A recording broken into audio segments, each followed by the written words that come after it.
Muy buenos días, hermanos. Abran sus Biblias, por favor, en el libro de Eclesiastés, en el capítulo 12. Hoy tomamos la parte final del libro de Eclesiastés, que se llama o se considera el epílogo, que es la parte final del libro. Y en esa parte se nos van a dar unas instrucciones que no las podemos pasar por alto. Nos van a dar unas informaciones que no son de menos valor que lo que se ha dicho. Y nos van a presentar lo que pudiéramos llamar como una especie de ficha técnica de esta investigación. Nosotros hemos estado diciendo en varias oportunidades que Salomón es un gran investigador. ¿Estamos de acuerdo? Que es un científico. Él es rey, es escritor, está aquí como predicador en el libro de Eclesiastés, así se presenta, pero lo que presenta en esta predicación, en este discurso o en esta oratoria, es una gran investigación que él realizó. Y es importante que unamos todos esos aspectos de la variedad o diversidad del conocimiento de Salomón para que podamos ver la importancia. Es muy fácil que nosotros despreciemos a un predicador. Es muy fácil, uno dice, no, pero es como un loco ahí hablando ahí sin sentido. Ahí se paró y dice lo que se le ocurre. Es muy fácil despreciar a los predicadores y de hecho los predicadores han sufrido desprecio a lo largo de la historia. Pocas personas les prestan atención. Si nosotros nos dijeran lo que nos dicen acá, nos lo dijera el médico, ¿qué haríamos? ¿A quién le pondríamos más atención? ¿Al médico o al predicador? Al médico. Si vamos y el médico nos dice a partir de hoy tienes que cambiar estos hábitos, a partir de ahora tienes que hacerte esos exámenes, ¿uno qué hace? No sale asustado a hacerse los exámenes. Y no importa la hora que sea, le toca el examen. Yo tengo un examen esta semana a la medianoche y yo voy a ir. Pero si fuera a la iglesia a la medianoche, yo diría, tengo pereza, me da sueño. Yo desde aquí alabo a mi Señor, pero no voy al médico. Entonces, nosotros tenemos la tendencia a despreciar lo que los predicadores nos dicen porque como que ellos hablan por hablar. Sí, como que es que los predicadores no tienen más que hacer. De hecho, dicen muchos que los pastores no tienen trabajo, que los predicadores viven sin oficio y como que no hacemos nada. Bueno, yo soy predicador también. Pero lo que nos va a presentar la escritura acá es que este predicador, que no se distingue mucho de los otros predicadores en la Biblia, además de ser predicador, fue rey. Y además de ser rey, fue escritor. Y además de ser escritor, fue científico e investigador. Y además de eso, fue un gran consejero y un compilador de conocimiento. Y además de eso, fue un gran poeta, porque fue proverbista, coleccionista de poemas o refranes o dichos sabios. Y fue un maestro selecto de los más altos maestros del pensamiento hebreo antiguo. Es muy importante eso, es decir, lo que nos va a decir este predicador está sometido a prueba y a prueba de varias disciplinas y tiene mucha razón para decirlo. Entonces no es simplemente que Salomón un día estaba desubicado y tomó el escenario o el púlpito o el palco y comenzó a hablar y a decirnos haga esto o no haga aquello, ten cuidado con esto o aquello, sino que todo lo que lo dijo con profunda sabiduría. Hemos dicho que el libro de Eclesiastés es como la especie de una teoría que el rey Salomón presenta, que es una teoría sobre la vida. Entonces vamos a pensar que Salomón, usando el método científico que se descubrió tardíamente, empleó anticipadamente el método científico. Y usando el método científico llegó a todas estas conclusiones. El tipo de investigación que está, o el propósito de la investigación del rey Salomón, es una investigación de carácter práctico. Es una investigación práctica sobre la vida, cómo funciona, cómo debemos vivir la vida. El propósito es práctico. El enfoque de esa investigación fue un enfoque, o la fuente mejor, fue una información empírica y mediante observación y experimentación él tuvo la fuente para su análisis y para sus conclusiones. Entonces él se valió de su propia experiencia, se valió de la observación y experimentación para arrojarnos conclusiones de lo que él nos va a decir. El enfoque de la investigación es cualitativo. Es decir, va a trabajar aspectos que no son propiamente estadísticos, que no son propiamente de ciencias exactas, sino que tienen que ver con la vida, con las creencias, las emociones, las reacciones y cómo debemos enfrentar la vida desde ese punto de vista. Y el alcance de la investigación es explicativo. Entonces es una investigación donde él pretende explicar, y pretende explicar usando dos variables que correlaciona durante todo el tiempo del libro, que es una variable de la vida temporal y la vida eterna, o el más acá y el más allá. Como todo investigador muy serio y muy profundo, nos va a presentar preguntas, hipótesis, va a presentar un marco teórico, un análisis de las teorías y de los argumentos, y luego conclusiones y recomendaciones.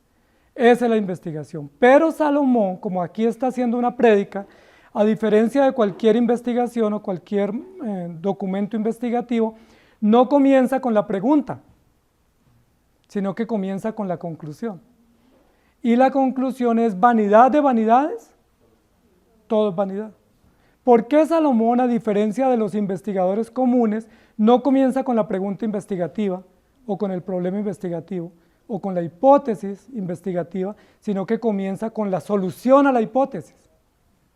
Es decir, con la conclusión, porque él está presentando un informe de su investigación y nos está dando los resultados. Y lo que va a hacer a partir del versículo 9 es presentar la ficha técnica de la investigación.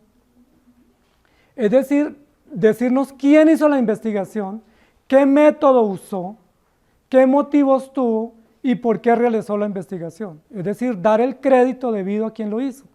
Este epílogo es diferente a los epílogos de los demás libros, porque los epílogos normales son una conclusión o una salutación o un final, pero este epílogo es más como una ficha técnica. ¿Han visto las encuestas?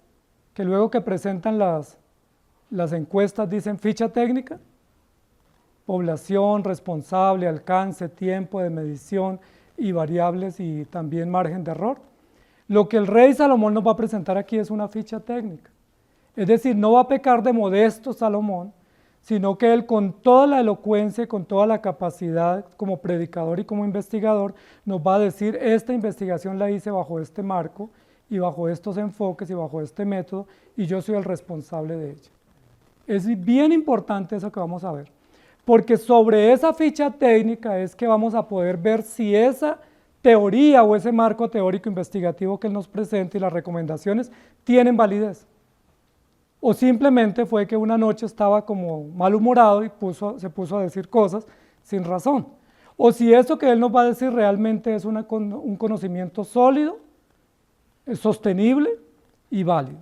El texto dice: y cuanto más sabio fue el predicador, tanto más enseñó sabiduría al pueblo, e hizo escuchar, e hizo escudriñar, y compuso muchos proverbios. Ese es el primer argumento del epílogo o de la ficha técnica de esta investigación que el rey Salomón nos va a presentar. Por eso la pregunta que nos vamos a plantear hoy es: ¿este predicador es sabio? ¿Es un predicador sabio o es sabio el predicador? Porque hay muchos predicadores en las calles y hay muchos predicadores en las plataformas y en los auditorios, y muchos llenan grandes auditorios y dicen muchas cosas y tienen seguidores. La pregunta es: ¿ese predicador que yo sigo o que yo escucho o que conozco es sabio?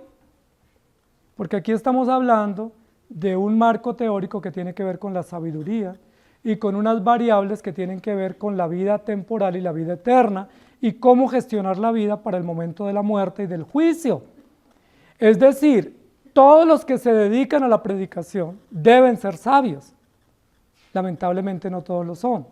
Recuerden que la Biblia dice que hay algunos que son traficadores de la fe, que hay algunos que son embusteros, que hay algunos que son culebreros, que hay algunos que son engañadores, y que hay algunos que quieren simplemente alimentar sus propios vientres y para sus propios placeres se constituyen en predicadores. ¿Conocen algunos? Hay muchos famosos y conocidos en la historia bíblica, en la historia contemporánea, incluso en nuestras ciudades. Pero la pregunta es: ¿este predicador que estamos observando acá, que es Salomón, es sabio o no? ¿Cómo lo vamos a saber? Porque la misma escritura lo va a decir. Eclesiastés capítulo 1, versículo 1 y 2 comenzó el libro diciendo: palabras del predicador, hijo de David, rey en Jerusalén. Vanidad de vanidades, dijo el predicador, vanidad de vanidades, todo es vanidad. Se presenta el autor, se da el crédito de quien va a dar el discurso, que es el hijo del rey David, y rey también en Jerusalén, pero aquí funge como predicador público y nos presenta la introducción y la conclusión de su análisis. Y en Eclesiastés capítulo 7, versículo 27 dice: he aquí que esto he hallado, dice el predicador, pesando las cosas una por una para hallar la razón. Es decir, siendo exhaustivo, siendo diligente, observando y sacando conclusiones, y no simplemente apresurándome a decir cosas. Salomón nos va a decir que él como predicador, primero tiene el derecho de presentarse. Es decir, no puede ser tan modesto de decir, no me presento.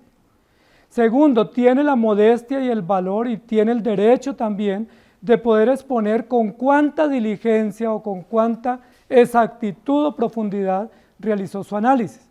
Porque hoy en día existe un concepto entre los cristianos de falsa modestia, y es: yo no soy nada, yo soy un pobre siervo, soy un trapo inmundo y no soy nada. Pero es que a veces esos trapos de inmundicia también son buenos estadistas, o son científicos, o fueron reyes, o fueron de la dinastía, o fueron de la aristocracia en el pueblo, o tuvieron muchos valores. Pablo dice: yo tengo muchas credenciales. Si se trata de mostrar credenciales, yo tengo más que todos ustedes. Dice: pero no voy a sacar credenciales, pero Dios las conoce. Voy a sacar la credencial que me es común a ustedes, y es que soy siervo de Jesucristo, dedicado al Evangelio. Entonces, a veces la falsa modestia nos hace daño, porque es importante reconocer que Dios nos ha dado dones y que nos ha dado capacidades, y que aún esas capacidades también se deben usar en su reino para su propia gloria. Esos textos que acabo de leer afirma el rey Salomón dentro del mismo discurso que él fue el que escribió, y lo hace en tercera persona, como va a ser el escrito del epílogo en tercera persona. Y cuanto más sabio fue el predicador. Entonces, esa introducción al epílogo la han usado algunos para decir: Salomón no escribió el epílogo. Esta ficha técnica la hizo un discípulo, o la hizo un editor posterior. Sí, lo hizo un compilador posterior de los escritos o las conclusiones, y fue el que escribió en tercera persona, porque si Salomón hubiera escrito, no lo hubiera hecho en tercera persona, sino en primera persona. Pero ya vimos dos textos donde Salomón habla en tercera persona, y Juan también escribió en tercera persona, y Salomón también escribió en tercera persona en algunos lugares, porque también es una manera legítima de escribir y de presentar unas informaciones. ¿Es sabio el predicador que estamos estudiando o no? ¿Cómo sabemos que es sabio? Lo sabemos porque aquí dice: y cuanto más sabio fue el predicador, es decir, cuanto más fue adquiriendo, acumulando y viviendo la sabiduría que él tenía, tanto más enseñó. Y nos va a decir que esa sabiduría se tradujo en una tarea noble, que es la tarea de la enseñanza. Y eso me llama mucho la atención para introducir esta nota editora o esta nota final. Cuanto más sabio es un hijo de Dios, tanto más debe enseñar. Es decir, aquí hay una tarea noble, una profesión noble, que es la profesión de la enseñanza, o la profesión de la instrucción, o del discipulado, o de la difusión del conocimiento que se tiene. Si una persona sabe mucho, pero no comunica lo que sabe, ¿es sabio o no?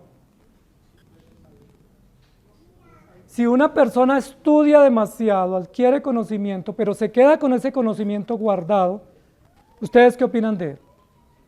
Le faltó sabiduría, le faltó ser más noble, más humilde, más sencillo para transmitir a otros, y no tener ese conocimiento guardado para sí mismo. Ahora recordemos que Salomón nos está diciendo: todos nos vamos a morir. Si yo adquiero mucho conocimiento, pero no lo transmito, ¿qué pasa cuando me muero? Todo ese conocimiento, esa instrucción, esa sabiduría, pues se va a la tumba y no sirve para nadie. Pero si ese conocimiento que yo adquiero lo comunico, lo difundo, lo enseño, ¿qué va a pasar con ese conocimiento? Se multiplica, porque otros lo van a tener, otros lo van a poder aprovechar, y se va a multiplicar en gran manera. Jesús nos dio ejemplo de eso. Jesús dijo: lo que el Padre me mandó a hacer, yo les enseño a ustedes, y yo les enseño con diligencia y dedicación para que ustedes sean multiplicadores. De hecho, el Evangelio se extendió exponencialmente en el primer siglo, gracias a Dios y a la diligencia de Jesucristo enseñar a sus discípulos, y luego la diligencia de los discípulos multiplicar lo que habían aprendido de su maestro. Si no hubiera sido así, estuviéramos comenzando la tarea evangelizadora posiblemente en Jerusalén. Pero rápidamente a finales del primer siglo, incluso en el año 70, ya el mundo conocido estaba evangelizado. ¿Por qué? Porque entre más sabio es un predicador, más enseña. Entre más diligente y más piadoso es un predicador, entre más escudriña y más aprende, más comunica, más difunde su conocimiento y más se esfuerza para que otros sepan, no presumiendo de que él sabe más, sino sabiendo que entre más comunique o extienda su conocimiento, otros se van a beneficiar. E hizo escuchar, hizo escudriñar y compuso muchos proverbios. Y yo quiero que hablemos aquí de tres cosas que yo descubro, que encuentro acá, a través de un método que pudiéramos identificar que usó el rey Salomón. Todo predicador, todo maestro o todo investigador tiene un método.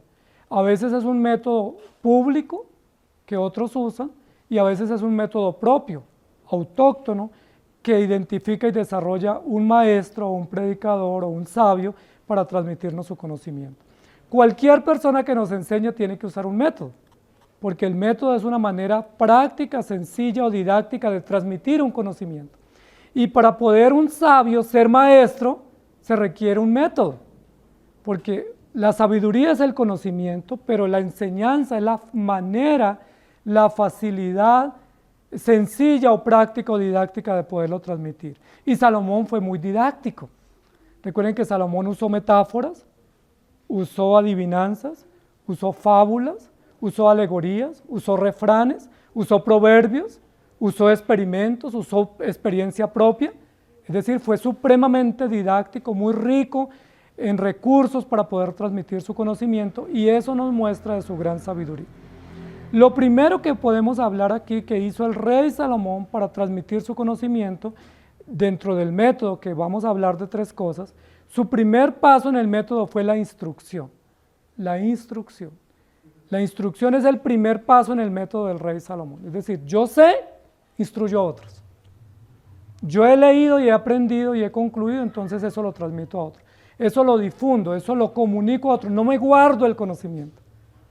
No me voy a la cama con el conocimiento que aprendí para mí mismo, sino que antes de irme a la cama lo comunico a otros. ¿A quiénes? A mis discípulos, a mi familia, a mis amigos, a mis hermanos, a quienes me rodean. Y de hecho está comprobado que si una persona aprende y comunica, refuerza el conocimiento. Es decir, si yo aprendo algo someramente, pero ese conocimiento lo refuerzo enseñándole a otros, es mucho más grande el conocimiento y perdura más en el tiempo. Pero si yo aprendo algo, pero no lo repaso y no lo comunico, probablemente a los 8 días o al mes ya no me acuerdo. ¿Estamos de acuerdo? Entonces, queremos que lo que aprendamos hoy se nos fije en la conciencia. Entonces, terminen acá la reunión y sigan hablando del tema. Váyanse a su casa y hablen del tema. Compártanle a otros lo que aprendieron y de seguro que van a crecer. Eso hacía el rey Salomón.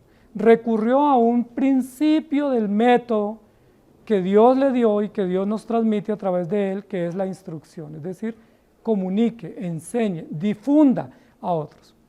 Y me llama muchísimo la atención porque comunicar o difundir tiene que ver con un principio histórico del plan de redención.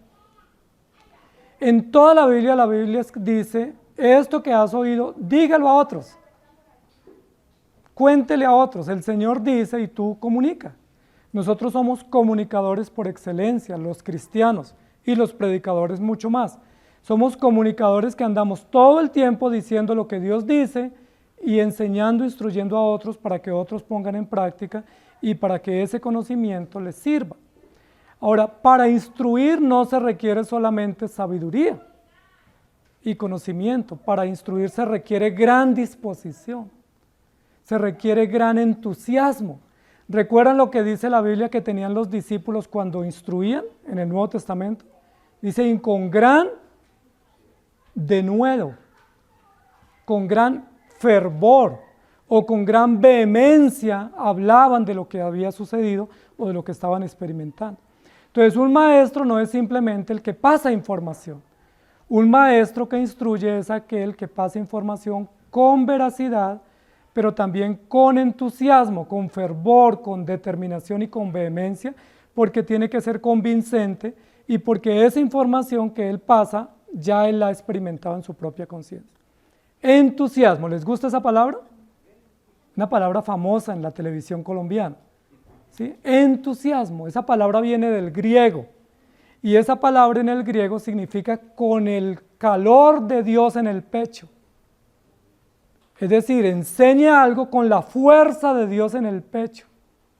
Es decir, como que Dios lo empuja o como que tiene ese pecho tan inflado que usted no se puede quedar callado. Esa es la raíz etimológica de entusiasmo. Es decir, enseñe algo con esa fuerza, ese fervor, ese empuje, ese calor, como que usted dice, es que no puedo quedarme callado. ¿Sí se han dado cuenta cuando a veces a uno le llega alguna información del vecino y uno enseguida coge el teléfono y llama a alguien para decirle, ¿sí sabe lo que me enteré? Obviamente eso es lo malo, ¿cierto? Pero cuando usted recibe algo valioso, una información que le puede cambiar la vida a otro, una información que le puede significar esperanza y transformación a otro, ¿qué debe hacer? Comunicarla ya, inmediatamente, sin omitir, sin esperar y sin postergar, porque usted está instruyendo con gran entusiasmo. Si usted omite esa información, la vida de la otra persona puede estar en riesgo. O usted puede decir, después le cuento. Posiblemente no haya oportunidad para después. El entusiasmo es una característica propia de un maestro, especialmente de un maestro sabio, que transmite con gran fervor, con gran brillo, con gran entusiasmo y vehemencia y denuedo lo que ha aprendido. Y eso fue lo que Jesús hizo. Jesús dijo, el que tiene oído para oír, oiga, y ese fue como el preámbulo para romper el hielo y para despertar la atención en los oyentes, diciendo, escuchen lo que les voy a decir, tengo cosas buenas para decir. ¿O qué opinan cuando Jesús dijo, un nuevo mandamiento les voy a dar? Y los fariseos y los seguidores de Jesús, que estaban prestos a cosas nuevas, prestaron atención. ¿Qué será lo nuevo que nos va a enseñar este maestro? Y lo nuevo era lo mismo del Éxodo, que guarden todos los mandamientos basados en el amor a Dios y el amor al prójimo.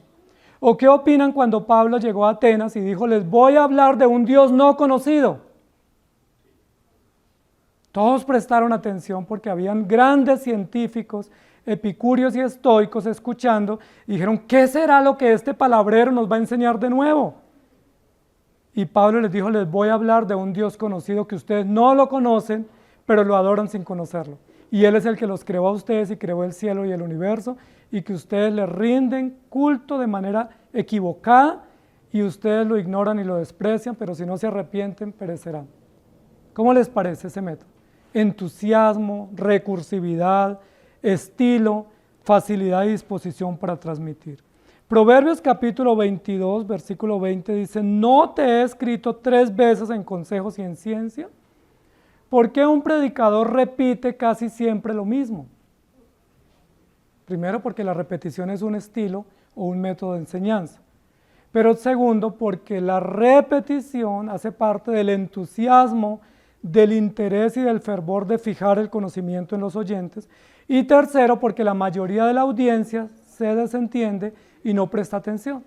Y como no presta atención, dice el apóstol Pablo, a mí no me es molesto repetiros siempre las mismas cosas. Aunque ustedes digan, sí, eso ya lo habían hablado, pero porque ese no lo habíamos puesto en práctica, lo habíamos olvidado. Y aquí nos va a decir que instruyó con gran diligencia el rey Salomón a los que escucharon. Y dice, enseñó e hizo escuchar, es decir, logró captar la atención. Tarea difícil de un maestro. La mayoría de los maestros en las aulas se quejan de que la audiencia no presta atención. La mayoría de personas dicen, yo prefiero no enseñar porque a mí no me gusta que no me entiendan o no me presten atención.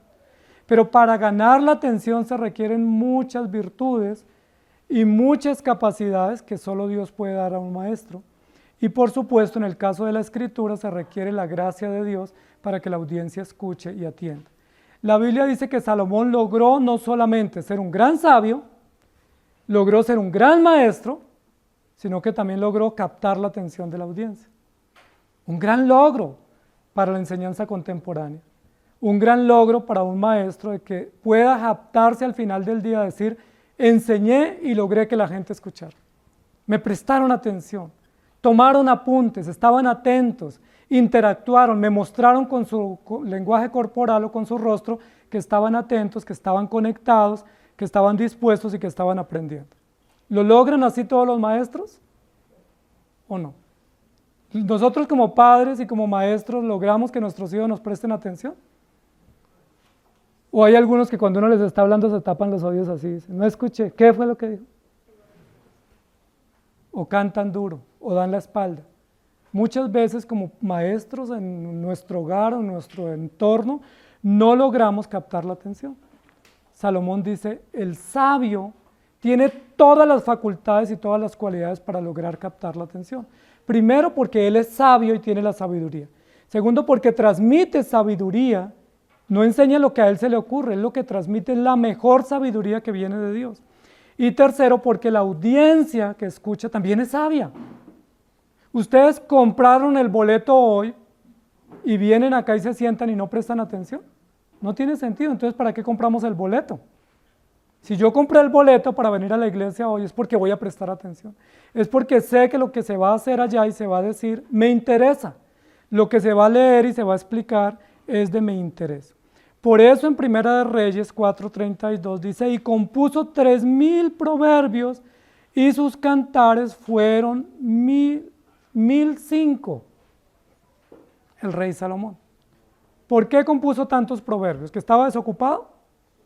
¿O porque quería ser muy diligente, muy esforzado en transmitir en pequeñas dosis, en pequeños dichos, en pequeños refranes, la sabiduría que él tenía? Y que por lo menos si no le prestaban atención a todo el discurso, se quedaran algunas ideas o algunos conceptos en la memoria de la audiencia.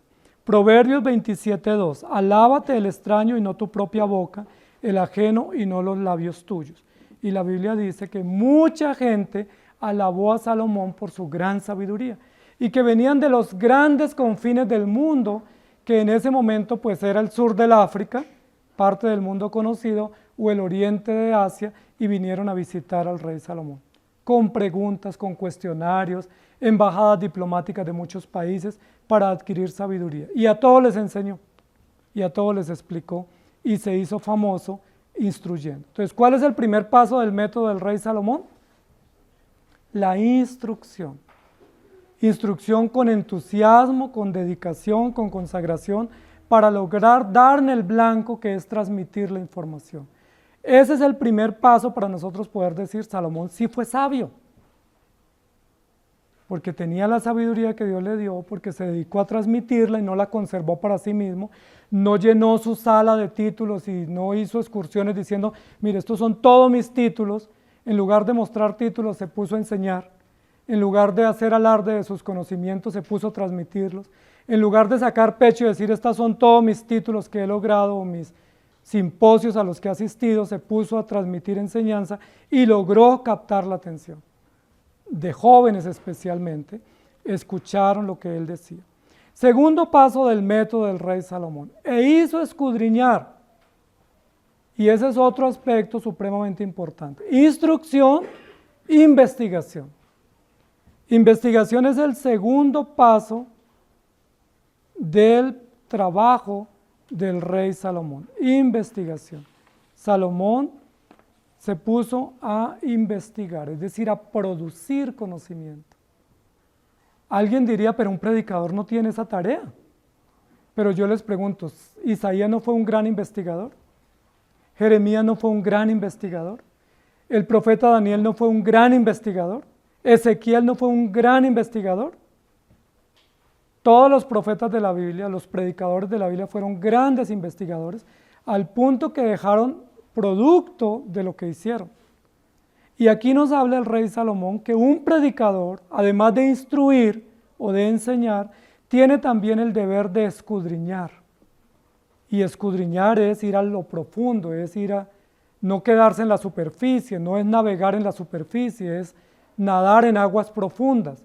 Y para nadar en lo profundo necesita mucha dedicación, mucho esfuerzo, mucha consagración y mucha disciplina. La mayoría de los predicadores hoy en día no investigan. La mayoría de los predicadores van a Google y Google lo sabe todo. Y ahí está lo que dijo. Entonces, si yo quiero parecerme a Sproul, ahí está. Si quiero parecerme a MacArthur, ahí está. Pero yo no hice mi tarea. La Biblia nos enseña que un predicador debe ser un investigador de las ciencias bíblicas, de las ciencias teológicas, de la vida, de la sociedad, de cómo funciona la vida, de cómo entender la sociedad, de cómo interpretar las señales de los tiempos y cómo aportar a esas señales de los tiempos conocimiento que sirva. Salomón hizo investigación. Dice la Biblia, él hizo escudriñar y no solamente investigó él, sino que logró tener una escuela de investigadores. Es decir, Salomón creó una facultad de investigadores que al lado de él investigaban y escudriñaban. Pero para escudriñar, ¿qué se necesita? Además de tiempo y disciplina.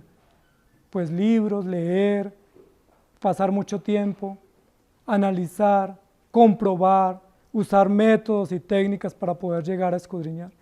La Biblia nos dice en muchos lugares, escudriñen las Escrituras. ¿Sí han escuchado esa palabra en la Biblia? ¿Y qué significa escudriñen? Investiguen, estudien. No simplemente vengan a la iglesia y léanla. No solamente memoricen un texto en la semana. No solamente denle una lectura a vuelo de pájaro. No, saquen tiempo para investigar si quieren ser predicadores.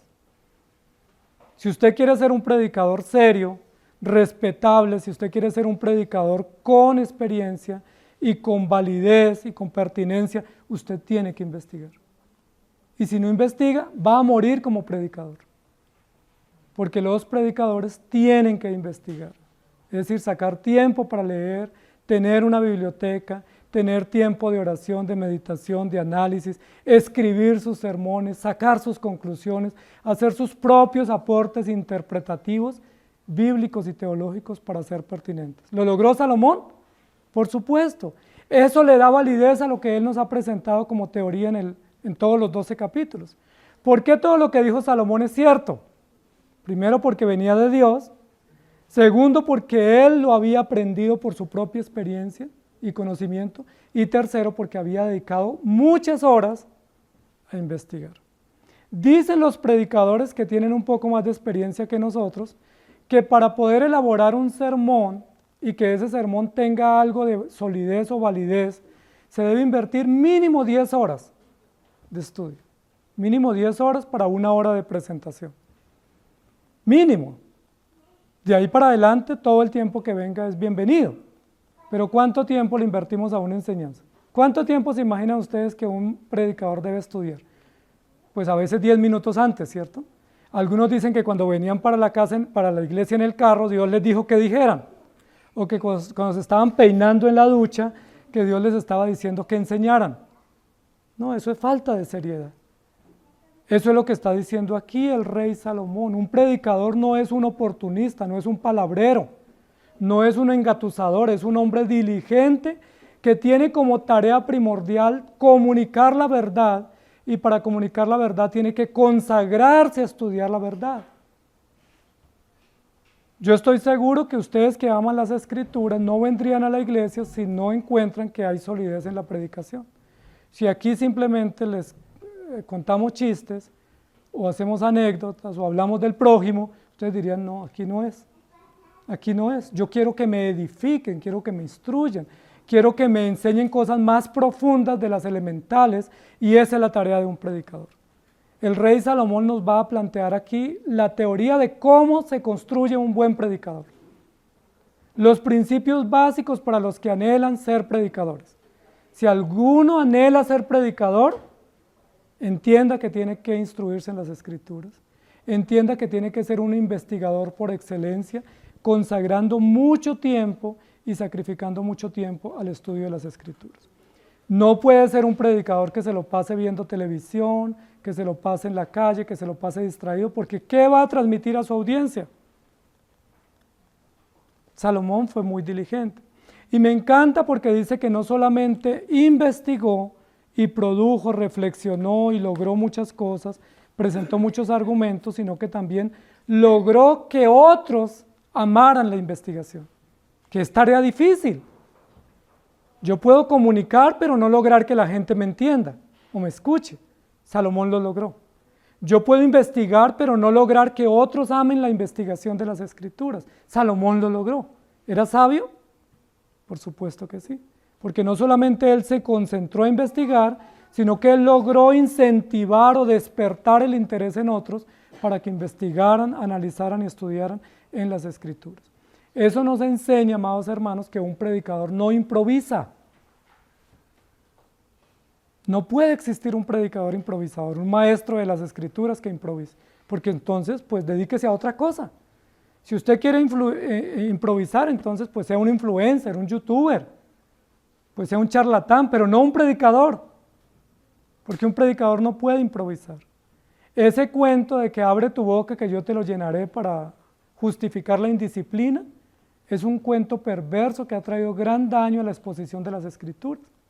Porque alguien se para en un auditorio y dice, es que Dios me acaba de decir que les diga esto. Improvisación, negligencia, falta de disciplina y de compromiso. Proverbios 2:7. Si como a la plata la buscares y la escudriñares como a tesoro. ¿Dónde están los tesoros más valiosos en la tierra? ¿Están en la superficie o están más profundo? En lo más profundo o en el mar. Si queremos encontrar el verdadero tesoro, tenemos que profundizar, tenemos que cavar más profundo, tenemos que ir más al fondo y no quedarnos en la superficie, y para eso se requiere tiempo, dedicación, compromiso y disciplina. Y ese no va solo para los predicadores, sino para todos los creyentes, porque quisiéramos ser una iglesia como la iglesia de Berea, que no tragamos entero, sino que toda la audiencia está muy madura y muy disciplinada en el estudio profundo de las Escrituras. Primera de Pedro 1:19, sino con la sangre preciosa de Cristo, como de un cordero sin mancha y sin contaminación. Y Juan 5:39 dice, escudriñad las Escrituras, porque a vosotros os parece que en ellas tenéis la vida eterna, y ellas son las que dan testimonio de mí. Les pregunto, ¿están investigando las Escrituras? ¿O el domingo investigan dónde dejaron la Biblia la semana pasada? Puede que esté uno investigando, ¿dónde dejé la Biblia? Que no la encuentro.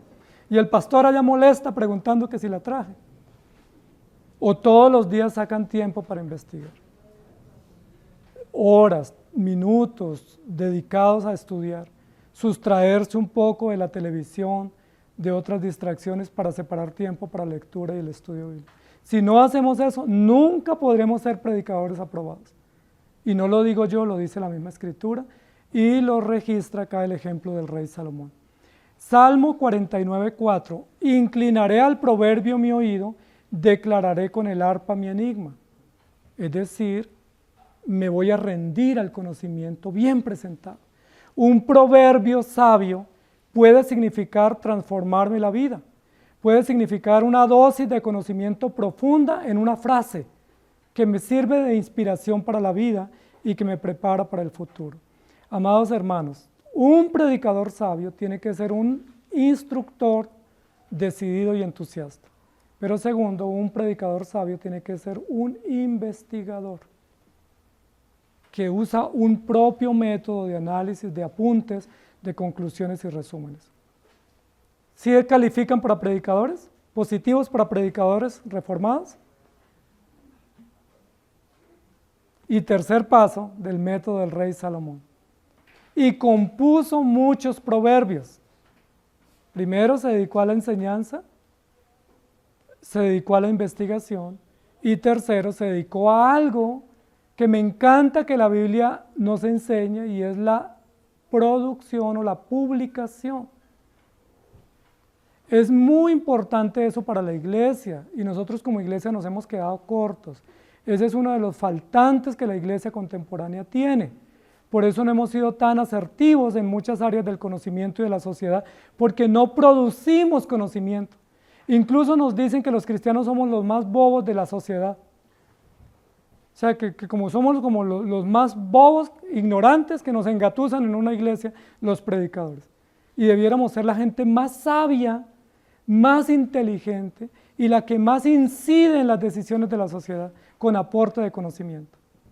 ¿Saben ustedes que los principales Nobeles de física, química y medicina son judíos? Y los principales premios Nobeles en la historia de esas ciencias profundas del conocimiento son cristianos. Así debiera suceder con nosotros, que aportemos conocimiento.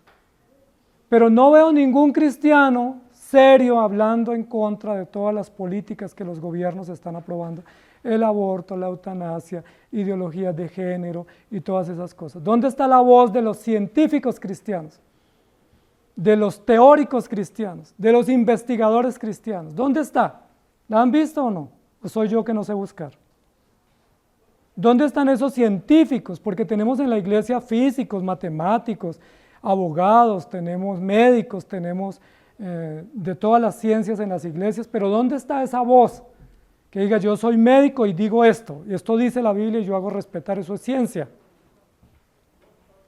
Muy temerosos de decir las cosas, muy cobardes y muy faltos de instrucción. Instrucción, investigación y publicación. ¿Me hago entender? Nos hemos quedado en la mitad del camino como iglesia y eso es grave. El rey Salomón publicó, no solo instruyó, no solo investigó, sino que aportó teorías. Tenemos 3 libros que escribió que son muy valiosos en la escritura y en la literatura hebrea. Proverbios, uno de los libros más famosos de la Biblia y más consultados por creyentes y paganos. Tenemos Eclesiastés, uno de los libros también más controversiales de la Biblia que lo aportó el rey Salomón. Y tenemos Cantar de los Cantares, que es una gran alegoría sobre el amor y sobre la relación de Cristo con la iglesia. ¿Hizo la tarea Salomón? Fue sabio. Alguien diría, pero era rey, tenía plata, tenía criados, tenía muchos a su servicio. Bueno, entonces pensemos en Pablo. ¿Dónde escribió Pablo? ¿Cuánto costaba en la antigüedad escribir? Sacar un documento, un pergamino, un papiro. ¿Cuánto costaba la tinta? ¿Cuánto costaba conseguir la materia prima? ¿Cuánto costaba conservar el escrito? Porque si usted lo escribía y lo dejaba ahí, a los meses estaba descompuesto.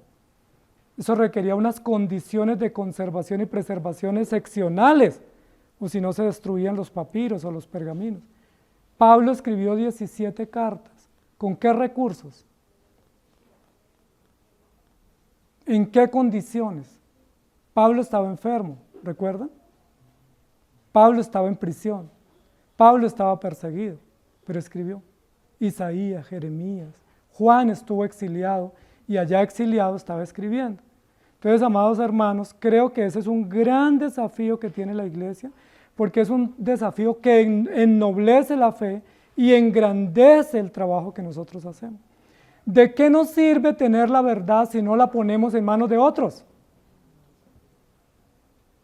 ¿De qué nos sirve un buen descubrimiento si no se lo contamos a nadie? Ahora, hoy tenemos una facilidad y es que no cuesta escribir. Escribir y publicar y difundir hoy es gratuito. Y llegamos a diversos lugares y diversos contextos. Pero no lo estamos haciendo y esa es una denuncia, es un mea culpa de la iglesia cristiana, porque no estamos siendo diligentes en publicar, en comunicar, en trascender con aportes valiosos, no con chistes, ni con cosas triviales, sino con la fe que nosotros tenemos, con la esperanza que tenemos. Aportes que transformen la vida de otros y que sirvan. Salomón tuvo tiempo para estudiar, tuvo tiempo para responder preguntas, tuvo tiempo para investigar, pero tuvo tiempo también para publicar sus publicaciones. Si Salomón no se hubiera esforzado, no tuviéramos Eclesiastés. ¿Cuánto nos hubiéramos perdido sin Eclesiastés? ¿Cuánto nos hubiéramos perdido sin Proverbios? Una colección de dichos sabios, profundos y pertinentes para la vida nuestra. Es importante, amados hermanos, la Biblia dice que el Señor le dijo a Juan, escribe. A Jeremías le dijo, escribe. A Isaías le dijo, escribe. A Daniel le dijo, escribe. A Moisés también le dijo, escribe.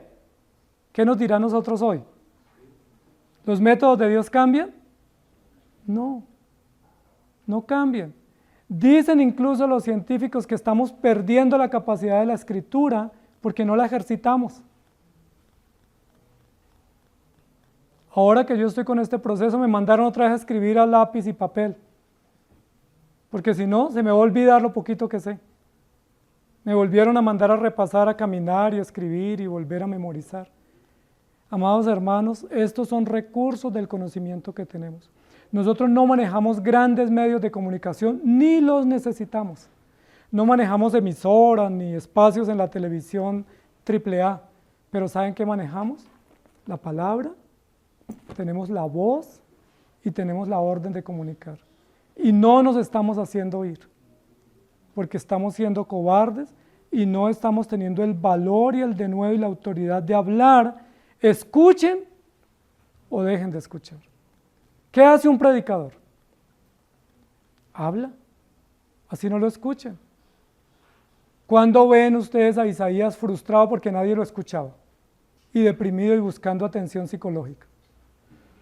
Isaías decía, si no escuchan, sepan que hubo profeta en Israel. Eso no es un signo de depresión, sino de contundencia y de vehemencia, diciendo, ustedes verán si me escuchan o no.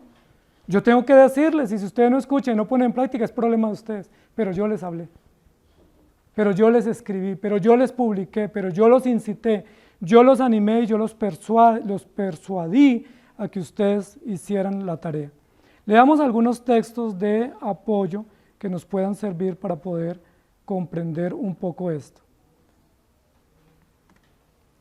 Jueces capítulo 18, versículo 2. Y los hijos de Dan enviaron de su tribu 5 hombres, de entre ellos hombres valientes de Sora y Estaol, para que conociesen y explorasen bien la tierra, y les dijeron, id y reconoced la tierra.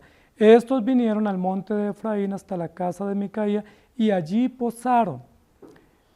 Quiero con estos textos decir o afirmar que para poder publicar o poder difundir necesitamos prestar atención, escuchar las instrucciones, seguir un modelo y obedecerlo. O sea, no es que ahora vamos a salir a escribir como locos.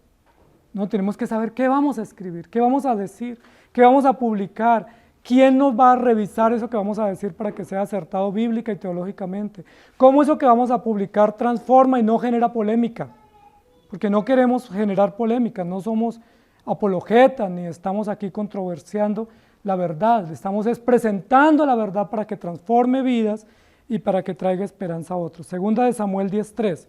Los príncipes de los hijos de Amón dijeron a Hanún su señor, ¿te parece que por honrar David a su padre te ha enviado consoladores? ¿No ha enviado David sus siervos a ti para conocer e inspeccionar la ciudad para destruirla? Y en Proverbios 28:12, el hombre rico es sabio en su propia opinión, mas el pobre entendido lo escudriña. Investiga, analiza, discierne, porque son todas facultades y virtudes propias de un predicador. Job 5:27, he aquí lo que hemos inquirido, lo cual es así, óyelo y conócelo tú para tu provecho. Esto es lo que yo he aprendido, lo he investigado, lo he inquirido, te lo cuento y si te sirve, ponlo en práctica. Y Job 28:27, entonces la veía él y la manifestaba, la preparó y la descubrió también. Amados hermanos, estos 3 pasos del método del rey Salomón y del método bajo el cual se construyó este libro o esta investigación de Eclesiastés son supremamente pertinentes para nosotros. Instrucción. Todos tenemos el deber de instruir a nuestros hijos, a nuestros hermanos, a los que nos rodean, compañeros, vecinos. Investigación. Tenemos la obligación imperante de investigar, de escudriñar y de profundizar en el estudio de las Escrituras. Si no lo hacemos es porque no queremos, pero no es porque no lo sepamos. Y de hecho hay recursos dispuestos, muchos de ellos gratuitos, muchos de ellos simplemente al alcance nuestro que tenemos, bibliotecas, enciclopedias, documentos, videos, maestros dispuestos a enseñarnos. Y tercero, publicación o difusión escrita para que podamos llegar a otros. Yo siempre me pregunto, incluso lo dice un himno que cantamos, ¿qué pasaría si los escritores de la Biblia no hubieran escrito, solo hubieran predicado? ¿Qué pasaría si Dios en su infinita providencia no hubiera impulsado, incluso contra la fuerza, a los escritores de la Biblia? Porque Pablo no quería escribir, Pablo quería viajar. Y Pablo le decía al Señor, es que ya tengo la agenda lista. Y luego dice, pero el Señor me estorbó, no me dejó seguir el camino, pero en esos propósitos de estorbarle y no pudo viajar, lo hizo escribir. Dios me está frenando ahora. Vamos a ver qué resulta de este freno, porque vamos a seguir con la ayuda del Señor. Pero a veces Dios nos frena con enfermedades, con situaciones, con cambios, pero esos frenos no son frenos para estancarnos, sino para ver qué nuevas cosas podemos hacer para cumplir el propósito del Señor. Cuando Dios frenó a Pablo, que no lo dejó viajar a algunos lugares, Pablo escribió. Y dice, gracias a Dios frenó a Pablo. ¿Qué tal Pablo viajando por España y por Europa y no hubiera escrito las cartas tan fabulosas que tenemos? ¿Qué tal el rey Salomón solo atendiendo a sus visitantes y respondiendo preguntas difíciles y no hubiera sacado tiempo para escribir? La pregunta es, ¿y en qué tiempo Salomón hizo todo eso? Si los años de Salomón eran igual de largos y los días que los nuestros. ¿En qué tiempo lo hizo? Recuerden que Salomón nos dio la pauta en el capítulo 3. Hay tiempo para todo. Si usted no lo aprovecha bien es problema suyo, pero hay tiempo para todo. Si usted quiere escribir, saque el tiempo. Si usted quiere estudiar, saque el tiempo. Si usted quiere profundizar, saque el tiempo, pero no diga después que no tuvo tiempo. Lo dice en Eclesiastés 3:7. Tiempo de romper y tiempo de coser, tiempo de callar y tiempo de hablar. Y en Primera de Reyes 3:12, he aquí lo he hecho conforme a tus palabras, he aquí que te he dado corazón sabio y entendido, tanto que no ha habido antes de ti otro como tú, ni después de ti se levantó otro como tú. Algunos hermanos me han preguntado ahora por mi diagnóstico, pastor, ¿y ahora qué va a pasar? No, no va a pasar nada, seguimos, porque la tarea sigue, el camino está y no la hemos completado. Y vamos a seguir de la mano del Señor. Y si Dios nos impide continuar en un área del servicio, lo haremos de otra manera. Y si nos impide hablar, escribiremos. Y si nos impide escribir, haremos señas, pero seguiremos adelante. ¿Cierto? Porque no vamos a dejar de hacer esto que Dios nos ha encomendado, porque lo que hacemos es valioso para nuestra vida y para la vida de otros, y porque es un encargo del cual Dios nos pedirá cuenta. ¿Fue sabio el predicador? ¿Cómo les parece el método? Tómenlo en cuenta, tomen nota y pónganlo en práctica. Dedíquense a instruir lo que han aprendido a otros, a quien esté a su lado. No importa si los escuchan o no, procuren que los escuchen. Pero si no los escuchan, sigan instruyendo. Investiguen, no se queden callados con la información que reciben el domingo o por ahí en las redes. Investiguen por sus propios medios, saquen tiempo, lean, hagan apuntes, hagan conclusiones, hagan bosquejos, hagan esquemas, refuercen el conocimiento. Y tercero, publiquen lo que ustedes van aprendiendo, porque eso puede ser de gran bendición para otros y puede transformar personas. Que el Señor nos ayude. Amado Señor, gracias te damos por tu palabra, porque tu palabra es valiosa y nos recuerda que nosotros los que hemos sido llamados a predicar el Evangelio, pues no tenemos una tarea simple y sencilla o de simplemente improvisar o charlar. No somos charlatanes, no somos entretenedores, somos predicadores, somos profetas proclamando la verdad tuya que no cambia. Somos heraldos tuyos, somos los mensajeros tuyos, hemos sido llamados a engrosar la fila de los predicadores que comunican la verdad. Y lo debemos hacer con sabiduría, con excelencia, con dedicación, con disciplina, con ahínco, con entusiasmo, con la fuerza que tú pones en nuestro pecho a través del Espíritu.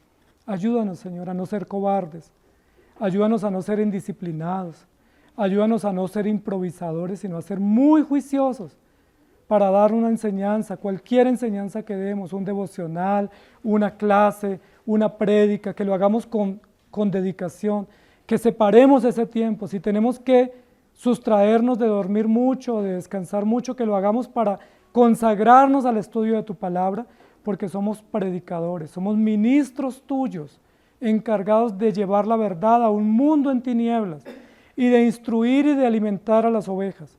Si las ovejas están desnutridas, puede ser parte de responsabilidad de los predicadores. Si las ovejas están raquíticas, nosotros como predicadores somos responsables, porque no hemos sido juiciosos, no nos hemos esforzado y porque no hemos logrado que ellos entiendan el valor del alimento y la necesidad de una dieta balanceada y profunda, sólida para sus vidas. Ayúdanos, Señor, por favor, ayúdanos a ser buenos instructores de tu palabra, ayúdanos a ser muy diligentes en el estudio de las Escrituras y ayúdanos a dejar producto de lo que tú nos estás dando, escritos, documentos, ensayos, apuntes, reflexiones, sermones, para que otros se instruyan. Que ese conocimiento no quede en una biblioteca o en una computadora, sino que ese conocimiento quede a utilidad de otros, porque posiblemente eso que yo tengo guardado es lo que le sirve a otro que necesita urgentemente. Posiblemente yo tengo esa medicina, esa experiencia, ese testimonio, esa mención, ese dicho, esa frase que puede inspirar a otro para que otro pueda vivir para ti. Ayúdanos, Señor, a no ser modestos, pero sí a ser humildes, sabios y agradecidos. Te lo pedimos en Cristo Jesús. Amén. Que el Señor les bendiga, amados hermanos.